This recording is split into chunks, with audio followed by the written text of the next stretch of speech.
اعوذ بالله من الشیطان الرجیم.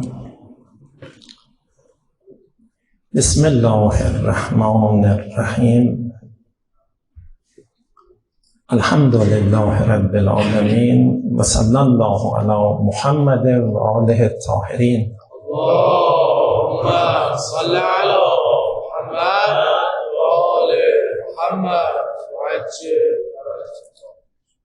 موضوع بحث ما که در باب سلوک اجتماعی بود، در جلسه قبل عرضه داشتیم که مقدماتی باید برای این بحث فراهم بشه تا وارد بحث بشیم انشاءالله.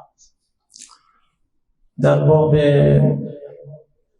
این مقدمات 4 مقدمه را عرض کردیم در جلسه پیش.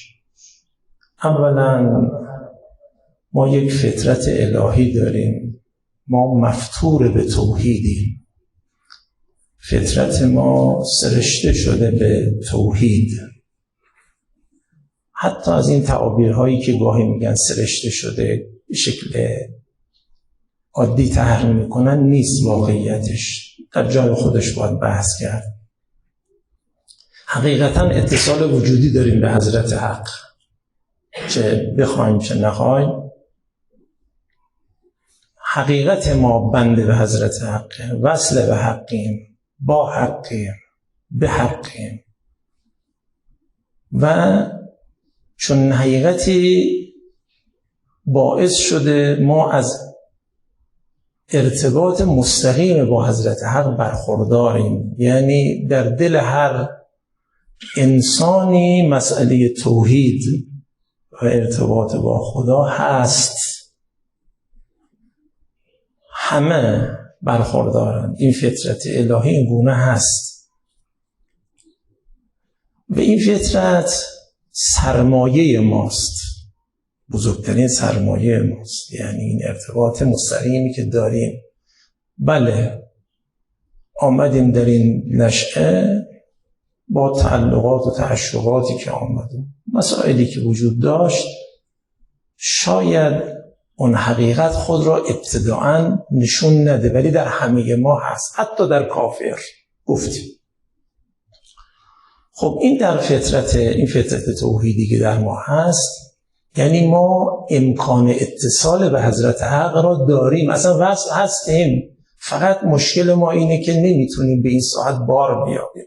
داریم در خود، مفتور سرشته هست، پنهانه، برای ما آشکار نمیشه الان، ولی کسی ادامه بده آشکار میشه. بله، بعضی هم هستن از همون اول این فطرت پاکشون بی مانعه، مانع که نداره، خب راحت میتونه با حضرت حق ارتباط برقرار کنه. انبیا از این دستند، اولیا از این دستند.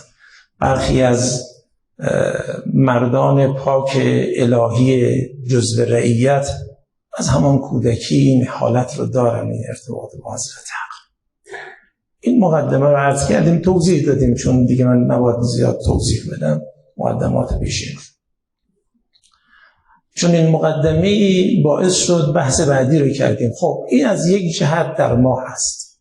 از جهت دیگر مهمترین امر دینی توحید است و خدا. مهمترین امر دین توحید است و خدا. خلاصش عرض کردیم، چون همه آنچه که در دین آمده از احکام و اخلاق و عقاید همه در عقاید جمع میشه و مرکز ثقل عقاید توحیده. و اگر این رمز رو کسی بتونه باز کنه، خیلی از مسائل دین رو میتونه بفهمه و خیلی به عمق بفهمه و اصلا همه چیز، معادش، نمیدونم امامتش، نبوتش، همش با همین رمز باز شدنیه. مرحوم علامه طباطبایی رضوان الله تعالی علیه در چند جا از آثارش این رو تأکید کردی که مرکز ثقل همه این عقاید توحیده و توحید خود رو باز میکنه، تبدیل میشه به همه چیز. خب مهمترین امر دینی هم شد توحید، خدا. سرمایه اتصال به خدا رو هم ما داریم به اسم فطرت. مسئله سومی رو که مطرح کردیم این بود خب آنچه که ما باید دغدغه‌اش رو داشته باشیم چیه؟ رسیدن به خدا که ازش تعبیر میشه به لقاء الله، رسیدن به بارگاه الهی، پیشگاه الهی. بعضی میگه خب بالاخره هممون در جهان پس از مرگ در پیشگاه خدا حاضر میشه، اونجوری حاضر شدن فرق داره با اینی که اینجا حاضر میشه. مرحوم علامه طباطبایی این آیه رو که مطرح میکردن یا ایها الانسان انک کادح الی ربک کدحا فملاقیه، ای انسان تو میری و میرسی به خدا و ملاقات میکنی. مرحوم علامه طباطبایی فرمودن یا ایها الانسان که گفته میشه هیچ قیدی نفرمود خداوند یا ایها المؤمن. انسان یعنی مؤمن و کافر همه میرن، اما علامه طباطبایی توضیح دادن خب پس کافر هم خدا رو ملاقات میکنه در جهان پس از مرگ، مؤمن هم ملاقات میکنه. این تعبیری که از جهنمی ها هست ربنا ابصرنا و سمعنا فرجعنا، این تعبیری که از دیدیم و شنیدیم و همه اینها برامون مشخص شد، اینا هست ملاقات میکنه.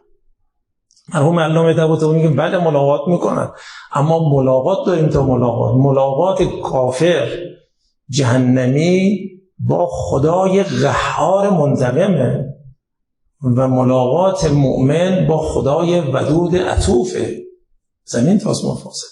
ما اینجا باید از این سرمایه استفاده کنیم یا حداقل زمینهاشو فراهم بیاریم که متاسفانه بعضی از مواقع زمینه‌اش هم فراهم نمی‌کنیم. بده، یعنی ما میتونیم حداقل دست ما برمیاد که بریم تو این فضا رو درک کنیم، تصویر داشته باشیم، دغدغه‌شو پیدا کنیم، حرکتی رو انجام بدیم ولو در این نشأه نرسیم. کسی که اینجوری باشه خیلی فرق داره.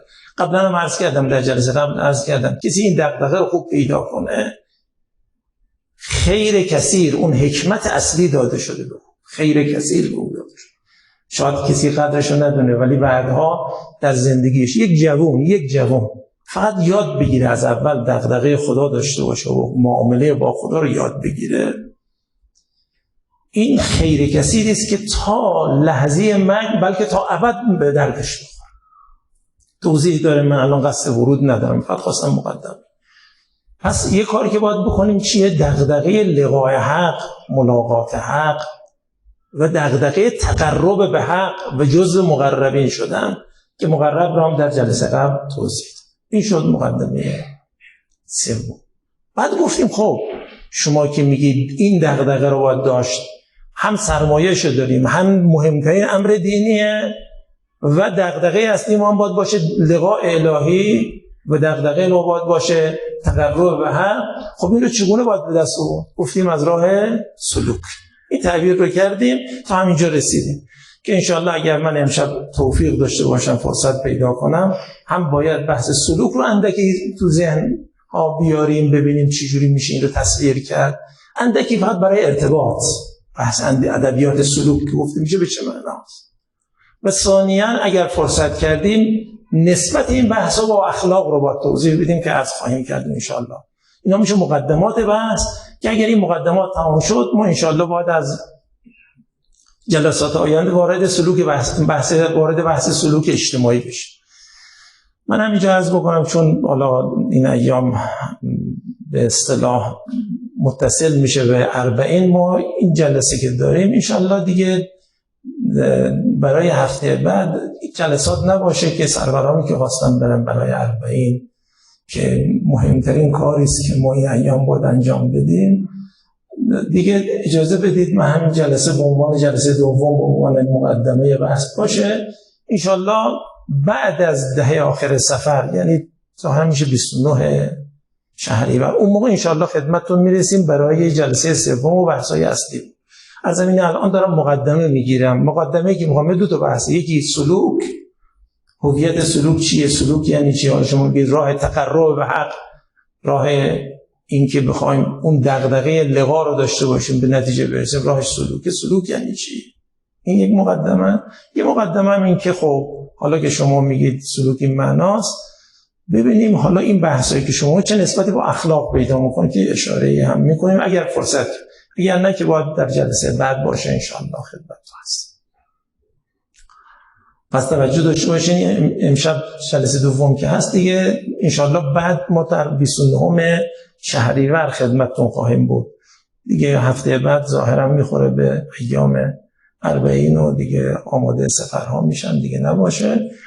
بعدش هم که دهه آخر سفر توفیق ندارم، بعدش میتونم خدمتتون باشم. خب سلوک به چه معناست؟ حالا که میگید سلوک به چه معناست؟ لفظ سلوک رو به کار میبریم یعنی مسیر رو طی کردن. سالک طی مسیری میگه. ادبیات سیر و مسیر رو طی کردن اصلش قرآنیه، در جای خودش باید پرداخت، نمیخوام الان ورود. انشالله بعدها جلو رفتیم اتفاقا باید به همین بحثا به شکل جدی رو بپردازیم. تعابیری که قرآن آورده از سلوک، چند نوع سلوک گفته، چه سلوک‌هایی رو مطرح کرده، نه در جای خودش انشالله باید پرداخت. ولی الان مهم بر ما اینه برای تقرب و لقا نیازمند سلوکیم. سلوک چیه؟ دو سه تعریف بنده میخوام ارائه بدم که بیشتر با این تعریف‌های متعدد میخوام یک به اصطلاح اندک تصوری از فضای سلوک پیدا کنیم که چیه و چه کار باید کرد که انشالله هست. یک تعریف در سلوک اینه که ما کار سلوک اساساً یعنی حذف قیود و حذف تعلقات برای رسیدن به خدا. این تعبیر اولی است که من میخوام توضیح بدم. عنوان میدم حذف قیود. ببینید خیلی مهمه که ما بدونیم چه شد، کجاییم، چه هستیم، چه حالات داریم، چگونه میشه به خدا رسید. این خیلی مهمه، باید روش توجه کرد. این رو یک نوع از همین تعریفی که کردیم میشه یک نوع سلوک رو توضیح داد و از دل او خیلی چیزا به دست آورد. بذارید اولا اینجوری بگم، ما اینجا که اومدیم گاهی خود رو افتاده در زمین میبینیم. اینجا این دیگه، این الان مشغولیم دیگه، تو این دنیا هستیم و مشغولیم، اینجوری میبینیم. ولی دقیقاً باید بدونم من کیم، چه بر سرم آمده و در چه موقعیتی هم به کجا باید برسم، که این رو تعبیر میکنیم حذف قیود برای رسیدن به اون به اصطلاح حقیقت اصلی عالم، خداوند سبحان. خب این حذف قیود که میگیم چی هستش؟ اولا این رو بدانید همه ما از عوالم بالاتر آمدیم. شنیدید عالم میثاق، عالم زر، اینا حتما شنیدید.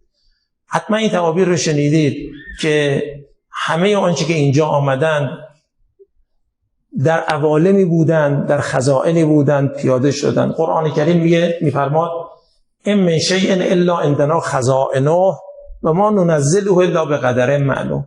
ما هر چیزی تو این عالم هست از عوالم پیشین آمده، از عوالم بالاتر آمده، از خزائن الهی آمده.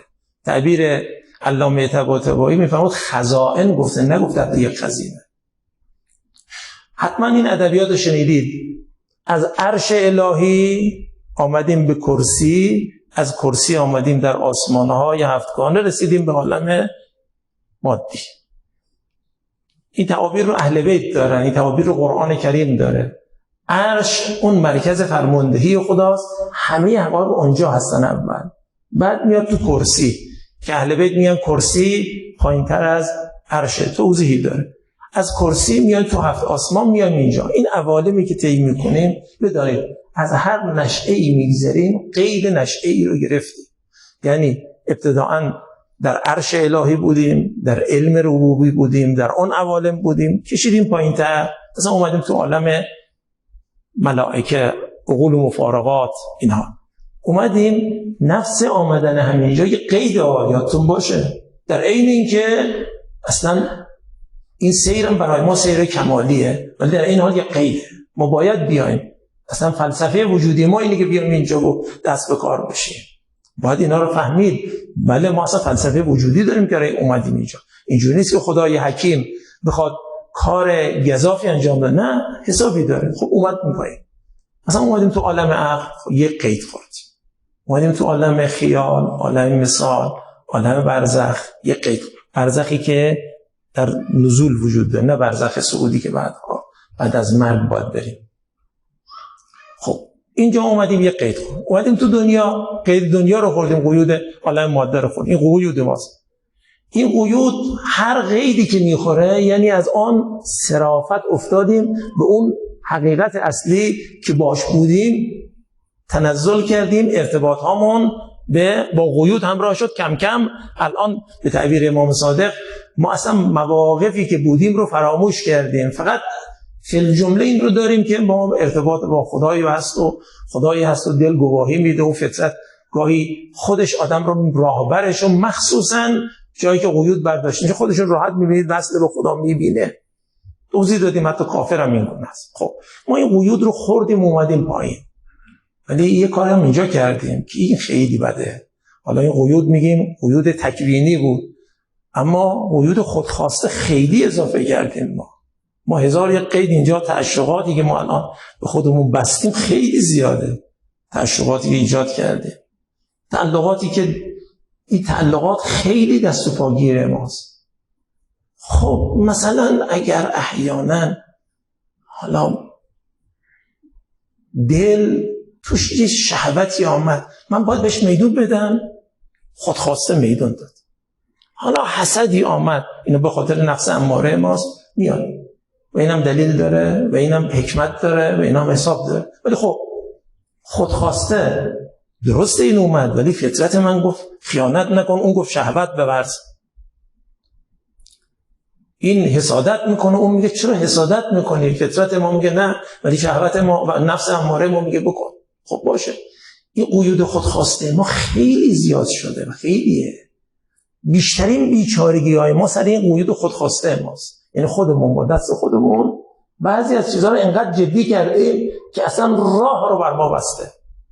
دیدید بعضیا تو دنیا برای رسیدن به مال و منال هر در و دیواری میزنن، دیدید اینا رو؟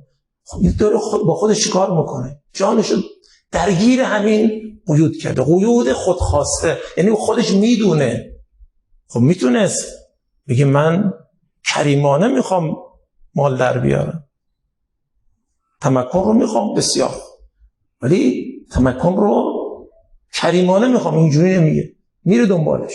به کجا میرسه؟ گاهی قساوت‌های قلب ما این هاست، یعنی ما این قیود خودخواسته. من بعضی‌ها رو میبینم تمام عمر به یک چیزی که اصلا چیز مهمی نیست، فقط این خیال کرده چیز مهمیه در خود قرار داده این قید رو، ولی تا آخر عمرم باش درگیر. و بعد لحظه مرگ که میرسه میبینه همین از دستش رفته، هیچی هم براش نموند. یک معیار رو بعضی از آقایون میدن، معیار خوبی است، به نظرم روش تأمل کنید. تعبیرشون اینه: هر چه که تا لب گوره با تو همراه نیست مال تو نیست، فکرش نباش. ما این زندگی دنیا رو باید آبرومندانه، عزتمندانه داشته باشیم، کریمانه داشته باشیم، اینا حرفی نیست. ما باید دنیا رو هم آباد کنیم، ولی آباد معنوی هم باید بشه. یعنی در عین آبادی باید ما رو از معنویت جدا نکنه، اون پاورجاست، ولی ما میگیم باید باشه. اصلا دین نیامده فقط بگه تو اون ور داشته باش اینا رو رها کن، نه. تعبیری که امام حسن مجتبی داره چیه؟ کن لآخرته کأنک تموت غدا و کن لدنیا کأنک تعیش ابدا. برای دنیا جوری زندگی کن گویا تا ابد اینجا هستی، باید چجوری برنامه‌ریزی کنی اینا باشه. ولی یه جوری هم زندگی کن که فردا داری میمیری. فردا داری میمیری چیکار میکنه؟ اگه کسی بدون فردا میمیره اینا که براش نمیمونه، باید فکر خودش رو بکنه. اینجور عرضم اینه، ما این قیودی که میاریم به گونه‌ای با ما میکنه دنیا رو به حدی به چشم ما میاره، هوای نفس رو به حدی به چشم ما میاره، لذت‌های خاکی رو به حدی به چشم ما میاره. تمام زندگی ما میشه این. و این قیود خودخواسته ماست. قیود خودخواسته ما خیلی داره با ما جان ما بازی میکنه. اینو باید بفهمیم، باید بدانیم. یعنی همین کارهایی که میکنیم، بعضیا به همین حرف زدنهای پی در پی و بیهوده گویی ها جانشون درگیر میکنه. بعضی ها با شهوت هاشون، بعضی ها با حسد هاشون، بعضی ها با انانیت هاشون. بعضیا با همین اسم شهرت، من نمیدونم این تو شهرت چیه، که بعضیا برای این حاضرن تمام هر چه دارن، هستی و نیستی خودشونو بدن و میدن و زندگی میکنن، لحظه مرگ که میشه هیچی از اینها نمیمون. این قیود خودخواسته ماست. قیود خودخواسته میدونید چقدر مانع راه ماست نسبت به خدا. ما باید به او برسیم. این تعشقات، این تعلقات، اینا مانع. اونایی که اهل سلوکن اینجوری گاهی میگن گاهی دارم ذکر میگم، این تعلق میاد صورت برام ایجاد میکنه، جلوم میگیره، خیالمو درگیر میکنه، جلومو میگیره، رفتارمو تغییر میده، مانع راه میشه. گناه میکنم، مانع راه من. ببینید تعابیر، ببینید چی میگه. من یک گناه میکنم، گاهی میبینم چندین ماه رو از دست دادم، باز ازم چه از میکنه. قیود خودخواسته ما، این گناهان که بسیاری از اونها که شریعت گفته آقا همه سری داره، یکی از مهمترین اسرارش اینه. یعنی در شریعت ما یک نگاهی داریم به گناه که جانمون رو از بین بریم. راست حق تو قرآن آمده، تو روایات. یک راهش اینه که ما رو از خدا دور میکنه. ادبیات عصیان، تعدی، تجری، تعابیر از این دست که در متون دینی میاد، نه هم برای همینه. عصیان خدا کردی یعنی معصیت خداست. نسبت به خدا عملی انجام دادی که از خدا دور شدی. دقت میکنه؟ نوع اینها، گناهانی که انجام میدیم، این تعشقات، تعلقات، اینا خودخواسته است که گاهی حتی به اینجا میرسه آدم گاهی شگفت زده میشه. بعضیا رو دیدید این اندام و بدنشون انقدر براشون اهمیت پیدا کرده، کسی نمیگه نظیف نباش، تمیز نباش، زیبا نباش، ولی بعضیا به حدیه که تمام زندگیشون همین میشه. یعنی همش دنبال اینه که خب این بدن رو چه بلایی سرش در بیارم که مثلا باز زیباترش کنم، باز زندگی کنم. خب چه کنم؟ باز دغدغه‌اش اینه که دیگران جذب بکنم یا دیگران به من توجه کنن. خب که چه بشه؟ و همین هاست میشه تعشقات. بعضی از بزرگان ازش تعبیر میکنه انسان با این تعشقاتش خودش رو 1001 پاره میکنه. یک دل و یک جهت نیست. این دغدغه‌های متعدد 1001 پاره میکنه خودش، یعنی بیچاره میکنه خودش رو. دیدید یه نفر این وسط ایستاده، یکی این طرف میکشه، یکی اون طرف میکشه، یکی اون طرف، هر کسی میخواد به سمت خودش بکشه، این وسط این مونده نمیدونه چیکارش کنه. گاهی ما با خودمون این کارو 1001 پاره میکنیم خودمون رو با همین تعشقات خودخواسته. این قیود ماست. این قیود مانع ما میشه، به ویژه اگر به مرز گناه برسه. یعنی قیود به مرز گناه میرسه دیگه باید اعلام خطر کرد، به ویژه اگر گناه کبیره باشه. اینها راه رو میبنده. دقت کنید چه میکنه، راه رو میبنده. خب وقتی این میشه، این قیود در ما هست، این قیود ما رو دور کرده. سلوک چیه؟ باید حذف این قیود کنی، یعنی این قیدهایی که به خودت بستی، این تعشقات و تعلقات بیدلیل و موهومی که گاهی ایجاد کردی، تهش هم هیچی نیست ولی در عین حال مانع راهت، اینها رو باید حذف کنی و باید کم کم از این نشأه خودتو بالا ببری. شریعت این راه رو خیلی روان برای ما ایجاد کرده. دعا کردن قدرشو میدونید. دعای حقیقی، دعا درسته گاهی ما دعا میکنیم به زهر قلب، خب خوبه، اشکال نداره. دعای حقیقی شده وقتی بذاریم با خدا بشینیم دعا کنیم، دعای حقیقی، این راه طبیعی است که شریعت گذاشته برای این کار. نماز، حالا میگیم ان شاء الله اینا چیکار میخواد بکنه؟ حذف قیود کنه. این قیدهای ما رو باید برداره، از این تعشقات در بیایم، از این قیود در بیایم. حتما دیدید بعضیا به نماز میایستن، بعد از مدتی که ادامه میدن یک احوالاتی پیدا میکنه. اون احوالات یعنی دستی از قیود اینجا رو از دست داده و تونسته خودش رو انتقال به نشأه بالاتر بده. میرسیم انشاءالله اگر خدا توفیق داد. انشاءالله میگیم، عرض میکنم. چی میخوام بگم؟ ما باید حذف این قیود کنیم تا چه بشه؟ تا بتونیم به اون صرافت اولیه‌مون، اون ارتباط اصلی با خدا برسیم که خدا اون مطلق بی‌قیده. ما باید به او برسیم. چارش این قیدها رو حذف کردن.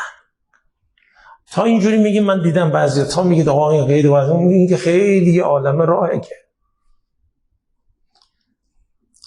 تا میگید مثلا شما باید این قیود رو حذف کنید، این تعشقات رو، این تعلقات رو، اینا رو بردارید، این شهوت ها رو، این حسد ها رو، این حتی در دل اندکی خطور رو، اینا رو بردارید و حتی باید به اصطلاح از این نشأه خودتون رو به سمت حضرت حق بکشید تو نماز چه اینا. این که خیلی راهه، خیلی سخته و نمیشه و نباید رفت مگه هم هست. ببینید واقعیت رو عرض کنم، جلسه قبل عرض کردم، حتی یک ذرهش انجام بدید برده و غنیمت. یک ذرهش. بیان امیرالمومنین رو دیدید؟ اتق الله بعض التقی و ان قل. تعبیر امیرالمومنین تقوا پیشه کن ولو به اندک از تقوا. بعض التقی یعنی 10 بار اونها یک بارش جلوشو بگیر، یک بار. اتق الله بعض التقی و ان قل، اندکی از تقوا اگرچه خیلی کم هم باشه. یه منطقی است اینجوری میگه حالا که غرق شدی چه 1 نی چه 100 نی. نیست این تعبیر رو بعضی هم، این غلطه، تعبیر دینی نیست. حالا که غرق شدی 1 قدم هم بتونی از غرق شدن خودتون نجات بدی کافیه. تعبیر امیرالمومنین اتق الله بعض التقی و ان قل. تو تقوا پیشه کن ولو اندک، واستر بینک و بین ربک سترا و این رق، یعنی بین خودت و خدات یک پرده ای بذار، ولو این پرده خیلی نازک باشه، یعنی پرده‌داری کامل نکن.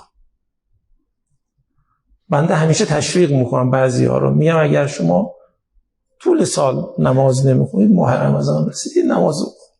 گرچه انسان باید همیشه نماز بخونه، همین هم کم نیست. بعضی ها گناه خیلی میکنن ولی میرسه ماه رمضان میگه من دیگه دست به گناه نمیزنم. شب شهادت ابو عبدالله پس مواظب، شب شهادت امام حسن پس مواظب. همین قدر کم نیست. اصلا راه نجات ما اینه. میدونید چرا؟ اینه که امیرالمومنین سری داره، این که به اندکش هم باید توجه کنید. چون تا این کار رو میکنی یعنی یک کورسوی نور فطرت رو در دل نگه داشتی. این کم نیست، کورسوی نور فطرت. و این کجا جواب میده؟ یه دفعه ببینی یه جا سر در میاره این نور فطرت تو نجات میده. امیرالمومنین با این بیان به ما میگه تو نگو که خب این همه سخته این راه. تو امیرالمومنین خودش هم میگه بعد طریق طول سفره، میدونیم آه میکشه امیرالمومنین، راه طولانیه، ولی در این حال به همه میگه شما حتی میتونید یک اندکی تقوا پیشه کنید بکن.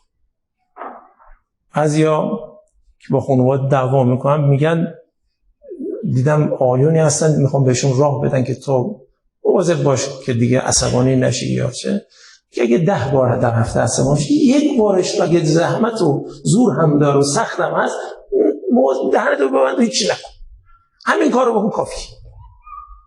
حالا 9 بار اشکال نداره، طبیعی نگه یعنی اشکال داره، خود راه باز کنه براش. باز هستم شد این خیلی توجه کنید. یعنی چی؟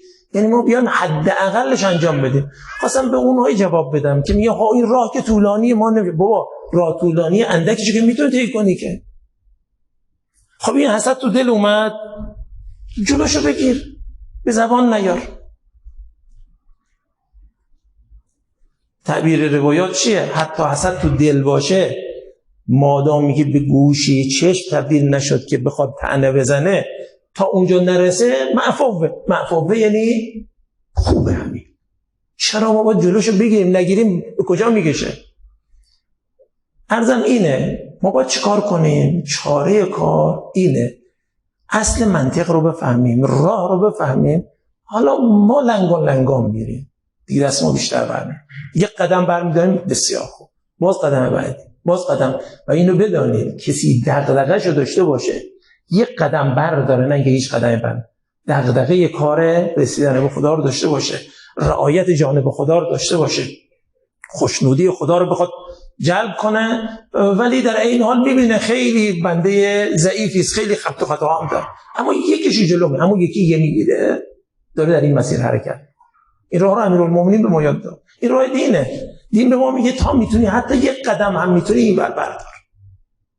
حتی گاهی بندگان خدایی هستن چندون تو مسیر دین نیستن ولی یک نوع علاقه به مؤمن داره. این رو دین میگه خیلی عالی، همینقدر یک علاقه مختصر به مؤمن که جانب او رو رعایت میکنه، یعنی جانب خدا رو رعایت میکنه. کافیه.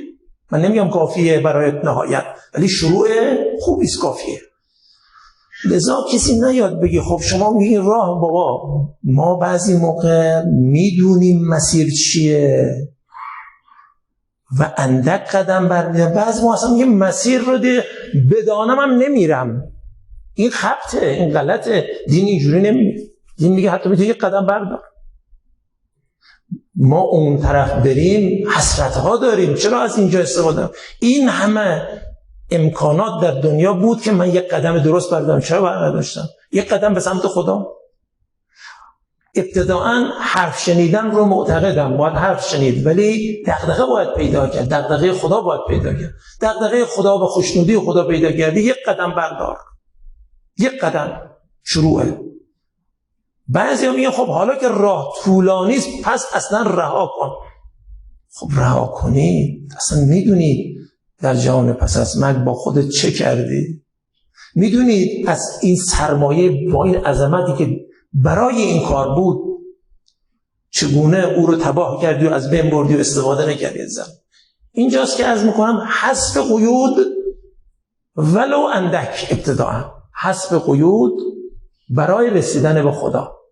خدای به اصطلاح بی نقص و بی عیب، به تعبیر آیون مطلق، یعنی این شوائب توش نیست، این قیودات و این به اصطلاح تعشقات و تعلقات که ما میشه نیست. اون خدا بهش برسی باید مناسبت بگیم. مناسبت چیه؟ همین حذف قیود کرده. پس سلوک از یک منظر حذف قیوده، خود رو از چند پارگی در آوردنه، یک دل و یک جهت کردنه. اینجا بعضیا میگن خب شما این رو میگید یعنی ما کار اجتماعی نکنیم، تو کار زندگی نباشیم، اینها 1001 کار نداریم تو دنیا. چرا؟ میشه 1001 کار داشت اما دغدغه واحد باشه. همان گونه که کسی دنبال موقعیت اجتماعی و شهرته 1001 کار میکنه برای یک دغدغه. خب ما بیایم 1001 کار کنیم برای یک دغدغه، اون دغدغه خوشنودی رو خدا، برای خدا. این دغدغه رو میشه داشت. دغدغه واحد باشه، تمامی 1001 یکیه، نه 1001. یک جهت داره، یک دل و یک جهت. این یک تعبیر، از یک جهت این تعبیر خیلی میتونه راهگشا باشه. آیون توضیح دادن تا مناسبت پیدا نکنی با خدا به پیشگاه خدا بار نمیاد. تا تو این قیودات رو داری مناسبت با خدا نداری، با اون مطلق مناسبت. کی مناسبت پیدا بکنی؟ موقعی که این قیودات رو حذف کنی. مناسبت پیدا کردی پیش او میرسی. تعبیری که هست پاک شو اول پس دیده بر آن پاک انداز. اول باید پاک شد، قیود حذف کرد، طهارت. این حذف قیود رو من بخوام تعبیر دینی کنم، طهارت، پاک کردن. دقت میکنید طهارت قرآنی خیلی برای خودش عرض عریض داره. در قرآن به این گرید خیلی میتونه کمک کنه. ادبیات تزکیه هم آمده، ادبیات طهارت هم آمده. این حذف قیود، این یک تعبیر که میشه یک تعریف از سلوک. تعریف دومی که باز اینجا هست، سیر از ظاهر به سمت باطن با معاملات قلبی است. تعبیر سلوک رو میتونیم اینجوری بگیم: سیر از ظاهر به سمت باطن با توسط چی؟ معاملات قلبی.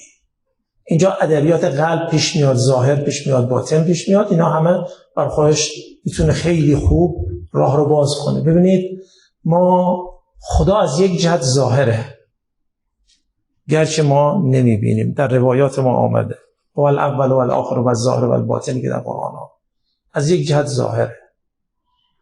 خدا حجابی نداره، ما این که در حجابیم.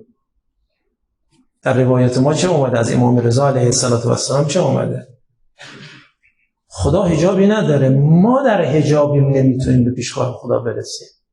لذا باید از ظاهر به سمت اون حقیقت اصلی باطن رفت، سمت سوی او پیدا کرد. همون توضیحی که در تعریف اول دادیم اینجوری بود. ما از این عوالم بالا کشیدیم پایین، یعنی از عالم علم ربوبی، عرش خدا، از اونجا آمدیم توی عالم عقول و مفارقات و نمیدونم ملائکه مقرب و اینها، بعد کشیدیم پایینتر اومدیم تو عالم مثال نزولی، اومدیم اینجا. این سیر رو طی کردیم، دوباره باید این سیر رو طی کرد و رفت به او رسید. یا ما طی میکنیم یا ما رو میبرن بالاخره در قیامت ما به اینجا میرسیم. هست این راه رو ما باید طی کنیم، این راه رو باید بریم. یعنی چی؟ این مراحلی که پایین اومدیم دوباره باید این مراحل رو ارتقا پیدا کرد. آهسته آهسته ما باید به سمت باطن بریم. دقت میکنه؟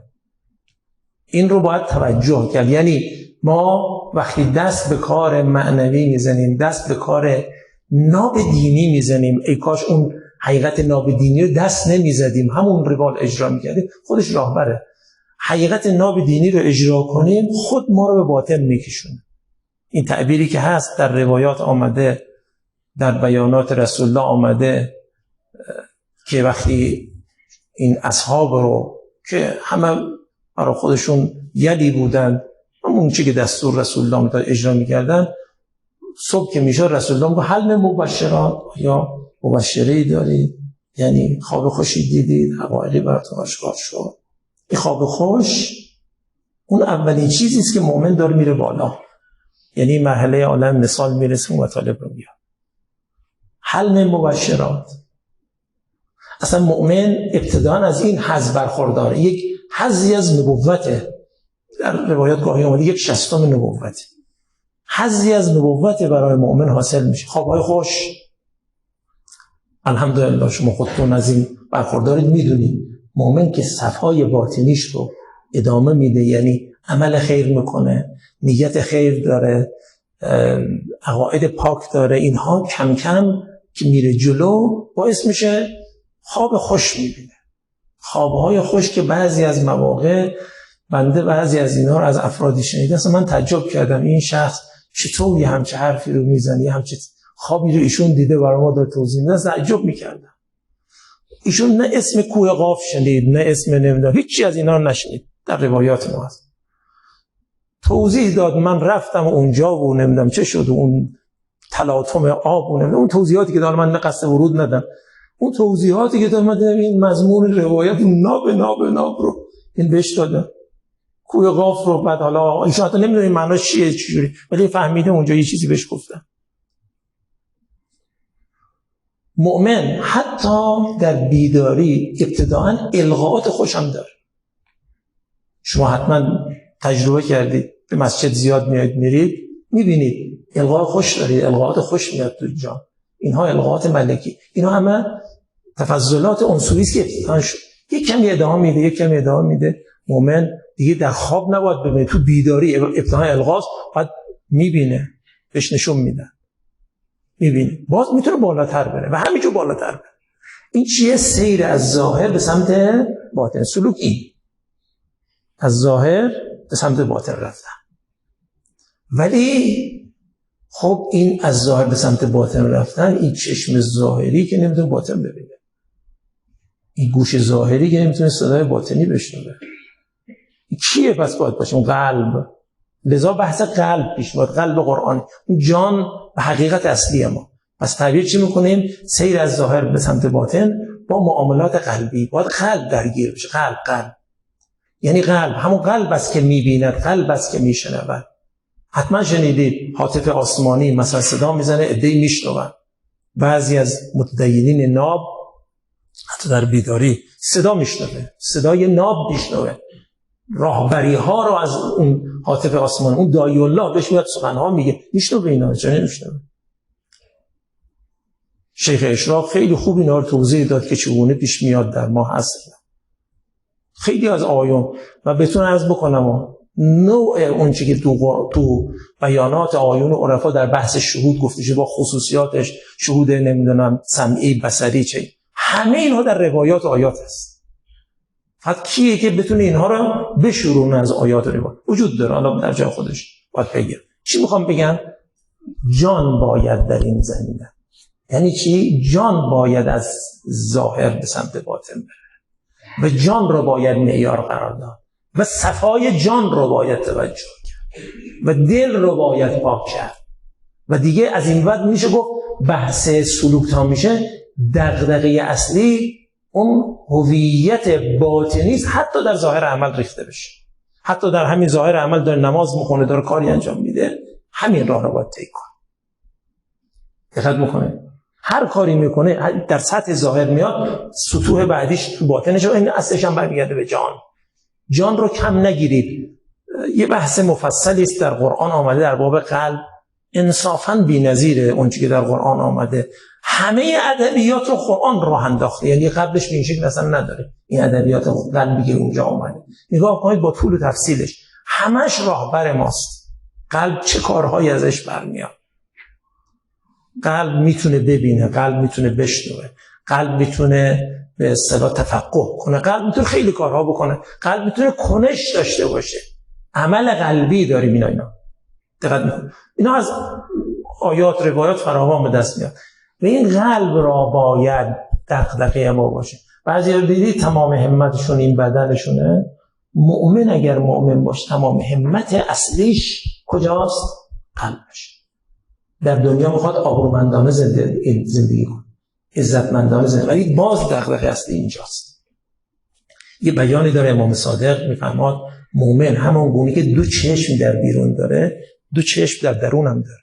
به خودش نگاه، همیشه به قلبش نگاه. ما بعضی موقع کاری رو انجام میدیم تو دلی چیزی اومد رفت، یه میلی پیدا کردیم، یه بغضی پیدا کردیم اومد رفت، ما نگاه نمیکنیم. این درست نیست. امام صادق میگه مؤمن دو چشم در درون هم داره، نگاه میکنه در درون. ما تو بیرون نگاه میکنیم، حالا اینجا میبینیم چاه نمیره، اونجا راه میره، اونجا مشکل پیش داره اومدن نمیره، اینجوری نگاه میکنه. من این غذا رو نمیخورم چون این غذا فاسد شده، اینجوری اینا. ولی تو درون رو هیچ وقت اینجوری نه. ولی امام صادق چه میفرماد؟ مؤمن دو چشم هم در درون داره. این دو چشم در درون تا گفته میشه، این دو چشم در درون تا گفته میشه معناش اینه، یعنی نگاه میکنه ببینه تو دل چی اومد رفت، چه خطوری آمد رفت، چه نیتی کرد، چه میل و چه بغض و چه امری در دل میاد و صانع میشه و میره. اینا رو نگاه میکنه. مؤمن اینجوریه، باید اینا رو نگاه کنه، ببینه، توجه کنه. و کار سلوک یعنی این دل رو معیار قرار دادن معاملات قلبی، حتی در سطح ظاهر با معاملات قلبی. یعنی اونجا مهم براش این نیست که کار رو انجام میده، مهم اینه که توش ریا نکنه. بابا ریا رو چرا مثلا کار رو انجام دادی؟ نه، ریا مهمه. مهم این نیست که کار رو، مهم اینه اون اخلاصی است توش. چرا این کار میکنه؟ چون مؤمن براش این مهمه. اخلاص ورزیدن، ریا ورزیدن همه در درون. خیلی از آثار شرک ورزیدن، شرک خفی در دل، خیلی از چیزا، هر چی که بگید از این. و مؤمن از این بعد به درون هم توجه. پس سلوک چیه؟ سلوک توجه به سیر از ظاهر به سمت باطنه، ولی در عین حال این با معامله قلبی صورت میگیره. یعنی قلب باید درگیر بشه. این رو باید متوجه باشه که خود این رو اگه کسی بفهمه راحت میتونه بگه جنس سلوک جنس باطنی قلبی است، حتی در سطح ظاهر بیاید. دقت میکنه. باز اینجا من عرض بکنم یک کاری که شریعت کرده که خیلی مهمه و ما این رو باید در رفتارمون پیاده کنیم. شریعت اول سخت نمیگیره. آقا بگی باطن، بعضی هم نمیتونه اصلا پیش برن، نمیشه، سخته. ولی شریعت یک راهی رو طی کرده، از همین ظاهر شروع میکنه، جسته جسته احوالی رو براش روی میاره که بتونه به سمت باطن بره. این یاد بگیریم.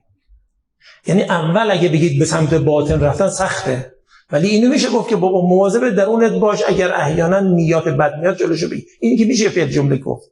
ولی کلا شریعت بنا رو چی میذاره؟ از ظاهر شروع کن. یادتون باشه مردم رو نباید سخت گرفت. بعضیا از اول میگن باطن، خب سخته. شما چیکار کن؟ از ظاهر شروع کن، جسته جسته این سمت سوی باطنی رو داشت. در مورد نماز همتون شنیدید تو آیات روایات فراوان. خب اصلی از ما چه خواستن؟ همین رکوع، همین سجود، همین اذکار در نماز، همین سوره هم خواندن، اینا همین هاست که ما میخونیم. درسته؟ که تکلیف رو از ما برمی‌داره. یعنی اگه کسی هیچ حضور قلب هم نداشته باشه، فقط این نماز رو به همین سبک بخونه، از اولم برای اینکه خدا گفته الله اکبر گفته و خونده. 4 رکعت نماز ظهر میخونم قربتن الله، که همین تعبیر میکنه قربتن الله هم نگفت، همین که خدا گفته من دارم انجام میدم، الله اکبر کافی.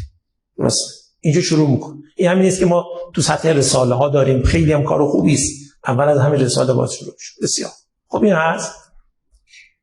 بعد در کنار این نمازی که گفتم واجب باید اجرا کنیم، به ما یه چیز دیگه هم گفتن. چی گفتن؟ گفتن که قبولی نماز تو روایات فراوانه. قبولی نماز به حضور قلبه. از یه طرف نماز تکلیف ساقط میشه، همینجوری هم بکنیم هیچ حضور قلبم نباشه اشکال. ولی ادبیات قبولی، این قبولی اعمال یادتون باشه، کلا قبولی اعمال یک جنس باطنی است. یادتون باشه جنس باطنی است قبولی اعمال. حالا این قبولی اعمال اینجا گفته میشه تو روایت آمده بعضی ها 1/3 نمازش قبوله. چرا؟ 1/3 حضور. بعضی ها 1/5 تو روایات آمده. حالا رجوع کنید. چی میخوام بگم؟ از یه طرف حضور قلب خواسته، امر قلبیه و امر باطنی. از یه طرف گفته همین ظاهر اجرا کن، همین رکوع برو، همین سجده رو انجام بده، همین ذکرشو بگی کافیه. این هر دور داره. و میدونید چرا اینجوریه؟ شریعت میگه از اینجا شروع کن، بالاخره نماز میکنی یه دفعه حال خوش پیدا میکنی، یه جنس اونور رو میبینی، کم کم میل پیدا میشه، کم کم دوست داری با خدا مناجات کنی، حتی زیادم بلد نیستی که چی کار کنی ولی جنسش رو یاد گرفتی، یواشاش تو میبینی. این کار شریعت. از اول سخت نمیگیره ولی سمت و سو داره. یادتون باشه این تعبیر شریعت قبولی اعمال مطرح شده و قبولی نماز که به حضور قلبه. این معنی. لذا بعضی آقایون میدونید چی میگن؟ میگن شما نماز بخون، فقط یک ذره، یک لحظه از نماز رو فقط بتونی در پیشگاه خدا خود رو حس کنی کافیه. راست. یعنی چی؟ حتی قبل از نماز ای خدا من اومدم پیش تو، یعنی واقعا احساس میکنه به خدا داره خطاب میکنه، ای خدا، که نوعا آغاز نماز اومده وجهت وجهی للذی فطر از این سبکا اومده، اینا برای همین حسه که آدم احساس کن یک ذره نشد اشکال، بره تو نماز الله اکبر نشد اشکال، حمد اشکال، رکوع سجود یک جاش یک ذره بشه اشکال، حتی کل نماز نشد اشکال نداره. فقط چی؟ آخر نماز که من میتونم بگم عفوا خدایا عفو کن، من این میخونده هیچیش نشد حضور قلب، تو عفو کن. اینایی که به ما یاد میدن تو نماز آهسته آهسته شریعت، حتی دستورات شریعت، چرا جوراب تنگ نباشید در نماز، چرا نمیدونم چه کنید، دستورات نماز رو نگاه کنید، برای حال و حس حضوره. حضور هم امر باطنیه، حضور قلب با خدا باید پیدا کن، به سمت باطن میکشونه ولی از اول از کجا شروع میکنه؟ از همین ظاهر. یادتون باشه حالا ما که میگیم سخت نباید گرفت، اندک اندک باید خود رو در این سیر قرار داد. اولش برمیگرده به همین اعمال شرعی، با تمام اون چیزی که در شریعت آمده اجرا کنه، خود صفا میاره، خود موجب اتصاله، یعنی یواشاش میونه به سمت باطن کشیده شد. خب این تو تعریف رو کردم، وقت دیگه تمام شد، من به همین مقدار اکتفا میکنم. فقط باید متذکر بشن که ما جلسه مون دیگه باز انشاءالله 29 شهریور، چون هفته بعد میخوره به 40 و بعدش هم که دهه آخر سفری که توفیق ندارم، انشاءالله بعد از دهه آخر سفر ظاهرا میشه 29 شهریور، انشاءالله اون پنجشنبه میام خدمتتون جلسه سوم. این نتونستم تمامش کنم، یه دوست تعریف هست باید بگم و جنبندی کنم. این جنبندی که شد جنس سلوکی که حالا فهمیدیم بعد باید گفت سلوک اجتماعی چیه. البته قبلش نسبت این سلوک با اخلاق رو هم باید عرضه بداریم. و السلام علیکم و رحمت الله و برکاته.